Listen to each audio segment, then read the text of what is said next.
Guess what? For a team to move from being the Europa League champions, use that ticket to get into the Champions League, and so far in the group phases of the Champions League have been tremendous. They are part of the final 8 that progressed into the final 16 or round of 16 of the competition. However, at home, the case has never been the same. Under Ange Postecoglou, this team struggled and ended the season 17th on the league log. Now, this season, with things trying to get better, they brought in the man. They sacked the gentleman who won them the Europa League. Yes, and then brought in a new person in the person of Thomas Frank. Thomas Frank came through and literally even could not get certain players to play under him. The likes of Kulusevski and James Maddison never kicked a ball under Thomas Frank. Then a lot of things happened.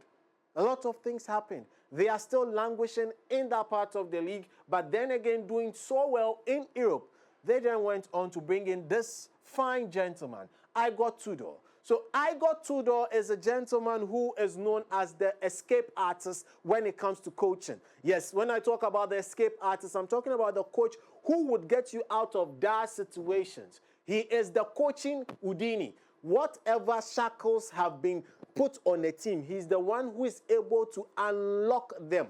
That is why we call him the coaching escapist or the coaching Houdini. But Houdini was actually beaten to his skill this time around with his first outing in the EPL. Yes, as my people would like to say, Coach Imu Houdini was beaten by a bigger Houdini. Yeah, so it was escape artists all over the pitch. But what happened and how did the game go? So his favored formation is always 3-4-2-1. 3 center backs, 4 midfielders, 2 inside 10s, and then 1 striker. Now, he has actually worked with a couple of players in the Tottenham setup as it stands right now. He has already worked with the likes of Drakusin as Juventus, and he has also worked with the likes of Randall Kolomwani as Juventus. He was able to squeeze goals out of Kolomwani that he made Kolomwani get a lot of confidence.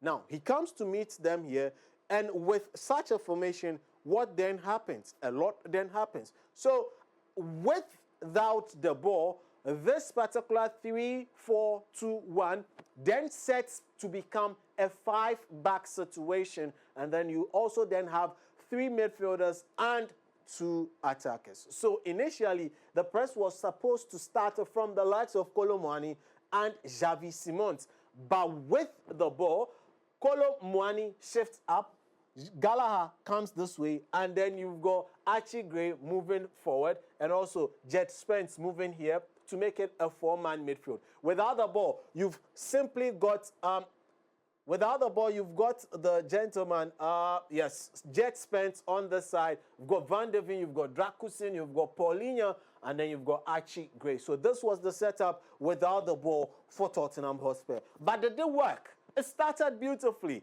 and after some, number of minutes, Tottenham Hotspur had only 28% possession of the ball. They had 0 shots. They even had 0 touches in the opponent's box. But was it working? Yeah, it was working. Trust me on that. It was actually working for them. So it was going according to plan as at this point in time. And then a lot started happening. What started happening? So the man Arteta noticed that, no, these guys are going to get locked in and are going to keep this low block situation where they are playing a 5-back defense. So what do? Let's hit the wing backs and create spaces behind them. So tactical change for Arteta number 1 was to constantly go on the flanks and hit the wing backs of Tottenham. So that kept happening, and this was the situation where Jet Spence kept being dragged out of position, and he had to constantly now try and get into this channel. So imagine this situation. You've got your center-back pairing right here, holding on to the attacker. Yes, the right-hand attacker of the opposing team. That means that the defense is in disarray at this point. Pape Matesa, who is a midfielder here, is having to shadow mark Eze, which tactically, numerically it makes sense, but tactically does not, because Eze in this position is likely to get quicker on his bike compared to Sa. So this particular tactical situation where the team Arsenal started attacking on the flanks seems to start to, cause a little bit of trouble for the team Tottenham. Now, moving it forward, that is eventually what led to the first goal. So they decided it was time to start isolating Jet Spence. In this particular shape, when they were playing in this shape, it was very difficult for Saka to take on Jet Spence because constantly he was getting close to him and he was there to make sure that he feels the sensation and he's always chopping him down one way or the other. But the moment there was this tactical switch to fully attack the wing backs, then he had the opportunity to constantly isolate Saka. Saka had the opportunity, to isolate Jet Spence. And you have Xavi Simons, whose press in the entire game was very, very flabby.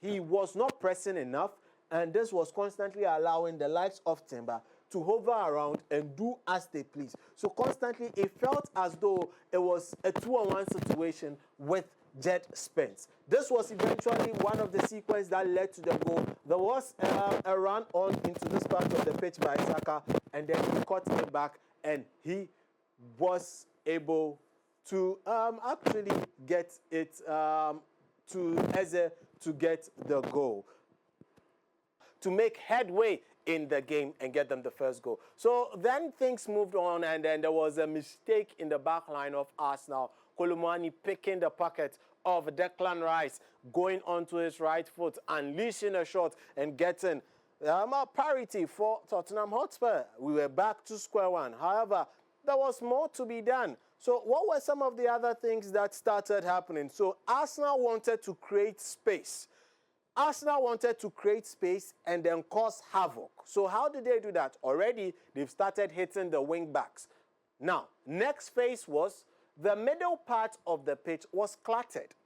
Anytime Arsenal wanted to go through the middle part of the pitch, it was cluttered because Tottenham had lined up in a way that made it difficult for Arsenal to go through the middle. So just explore this. Now, on a normal situation, you would have teams play with a 5-4-1. But Arsenal playing with 3 more bodies here and having 2 bodies here makes it a very challenging task for them to actually easily go through and pick passes through the middle. So then they decided that it was time to actually change the dynamics of the game. How do they change the dynamics of the game? By starting to move the likes of Declan Rice and Zubimendi out of the middle. So by doing this, what they ended up doing literally was dragging their attackers or the players who were supposed to tackle them out of position, in addition to complicating stuff for the wing backs as well. So now this created, so Zubimendi comes here, and all of a sudden Saka rather treks into the channel, and you've got the likes of Timber, who is now on his opposite number, Jet Spence in this case. So it kept confusing the entirety of the Tottenham team. Now, look at the space now that's created as a result of the simple movement of Zubimendi. Declan Rice is in acres of space here. Nkapie is also in acres of space, and a lot of damage can be done on that side. So that was the second tactical tweak that Arsenal caused to the team Tottenham Hotspur. However, Tottenham Hotspur players started acting very scared on the ball. They were scared to make mistakes, and you could literally see Igor Tudor just telling the team to go on. Mickey van de Ven looked at the coach and shook his head that I am moving beyond the line I have created for myself. And that is indiscipline on the part of Mickey van de Ven. But they'll sort themselves out on the training pitch. But then again, this was what was happening. Igor Tudor came with a plan, but he got outplanned by the man, Mikel Arteta, who was actually making in-game twitches to the game. Another thing that happened that actually led to the second goal was something very similar like this. But in the first half, Eze also then started drifting a little more to the right-hand side, trying to play in this triangle with the likes of Timber and Saka together with himself. This is a very similar triangle that happens anytime Martin Odegaard is on the pitch. But Eze coming this way, draws out one of the defenders, specifically Michael or Van de Ven in that matter, to actually create more space for Saka to run behind. And Pape Matesa, who is being all over the pitch in a wrong position here as at now, would not be able to catch Saka there. Now, second half is here, and then everything goes out of the window. Whatever Igor Tudor told the team at halftime seemed not to have gone down well with them, because they came out with their heads down at that point in the second half. Second half starts 2 minutes into the goal, and then bam, we already have a goal from Victor Gyökeres. How did that start, and how did they end up as a goal? So second half, game, Spurs trying as much as possible to keep that shape that they had kept the entirety of the first half. But then again, they welcome the attack from Arsenal and go too deep, a little way too deep this time. Jet Spence could not get on his bike, and like I was saying, the man, Xavi Simons, was literally not getting close to anybody he was supposed to mark. In the first half, I showed you how further away from Timber he was to allow Timber make a bending round around the man Saka. Now, in the second half, he literally did not put the press on, and he created a very interesting passing channel to Gyökeres. Look at the number of Arsenal players here. You've got Trossard, you've got Gyökeres, you've got Eze. But Eze's decoy run takes away two players.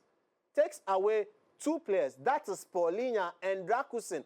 They are going with Eze, and then leaving Gyökeres alone. Remember, Van de Ven is not even in the picture. Ball flies past him as if he doesn't exist. And also, you know, Archie is being kept busy. He's having a lookout for Trossard. So then he leaves the man Gyökeres with enough room to pick that ball, pick a space, choose a spot, and go for it. And that's what happened. And then the second goal happened. So it was literally playing the ball in between the lines, players on their back foot, a decoy run from Eze, and Trossard keeping Archie Gray busy, leaving the man Gyökeres with acres of space to do what he knows how to do best. That is score the second goal of the game. As if that was not enough, Spurs were not making any in-game changes at this point. They were still doing exactly what they were doing prior to conceding the first goal, prior to conceding the second goal, and then we were on for more action.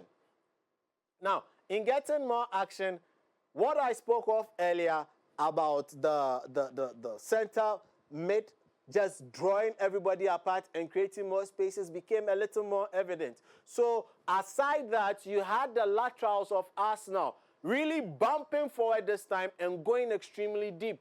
So to even create the second goal, you had the man, Timber, coming from deep all this way to actually provide the assist for that one. Now, moving it on, after the second goal, Arsenal saw that it was time for them to hit more, and they kept doing exactly that. Hinkapie here, pushing very close to the center line, and because Zubimendi now has really dragged himself away from any of his attackers, he has left the man, Declan Rice, in a lot of space, because Bissouma is actually just trying to keep an eye out for Zubimendi here. Zubimendi also drifting as if he is coming out of the center position again, leaving Declan Rice in acres of room to take this ball, turn, pick a pass, and then the run is on. Now, it then also leads again to the other goal that really ends everything in such a sequence. The whole sequence of the laterals coming in and keeping the defenders busy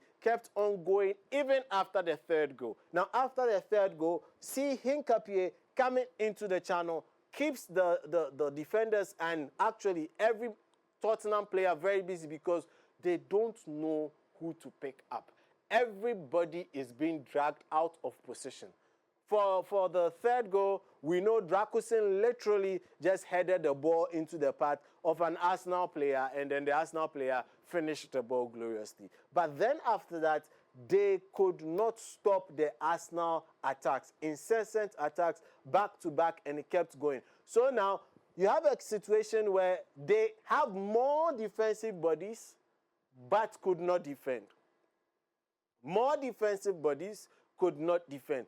Look at the starting point of Archie Gray. Look at Paulinho already showing his hand. Look at Dracusin, his positioning. Even look at the man, Pape Metesa, allowing, that's Bissouma, sorry, allowing the ball just to come through. Bissouma standing here as if he wants to shadow mark Eze, but that is not working because certainly no one would play the ball this way. Anybody wants to get this ball to Eze would go through Gyökeres. Gyökeres taps this ball, is behind Bissouma, and then Eze would have room to go. And this kept on going on time and again.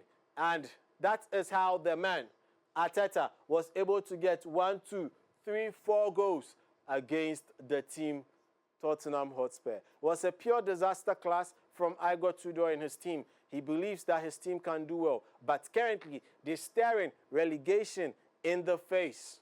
They're staring relegation in the face, having spent a lot of money in the summer and in the winter window, only to be staring relegation in the face. It's a dangerous feat. But moving forward, they've got some favorable fixtures, and we'll see what happens. They've got a lot of London fixtures, a lot of them.